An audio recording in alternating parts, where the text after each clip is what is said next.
మీరు number of characters చేశారు. ఈ లవ్ ఓటీపీ క్యారెక్టర్ పర్టికులర్గా ఫాదర్ క్యారెక్టర్ ఎలా డిఫరెంట్ మిగతా వాటికి? అంటే చాలా రకాల కామెడీ సీక్వెన్స్లు చేసుకుంటూ వచ్చాం, జానర్స్ చేసుకుంటూ వచ్చాం. అయితే చాలా రకాల దాంట్లో కొన్ని ఎక్స్ట్రీమ్ అంటే స్లాబ్ స్టిక్ చేసాం కామెడీ.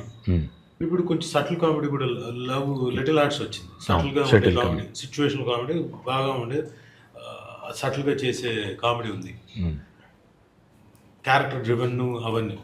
బట్ ఈ పర్టికులర్ సినిమాకి వచ్చేసరికి కొంచెం ఫార్సికల్ కామెడీ ఉంటుంది. సిచ్యువేషన్ కొంచెం ఫార్ ఫ్రమ్ ది సిచ్యువేషన్ లాగా ఉంటుంది, బట్ కొంత రియలిస్టిక్గా ఉంటుంది.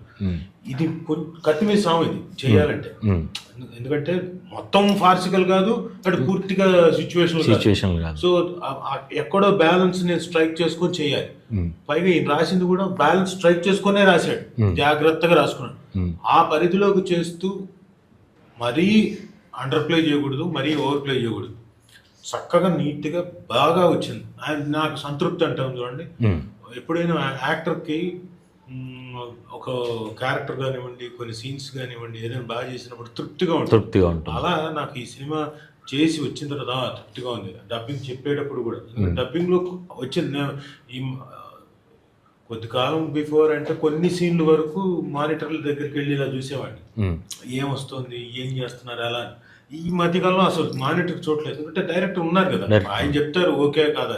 పైగా నేను ఊరికే డైరెక్టర్ ఫేస్ చూస్తుంటాను, డైరెక్టర్ అసిస్టెంట్ డైరెక్టర్ వాళ్ళ ఫేసులు, వాళ్ళు సాటిస్ఫైడా కాదని తెలిసిపోతుంది. దాన్ని బట్టి నేను చేసుకుంటే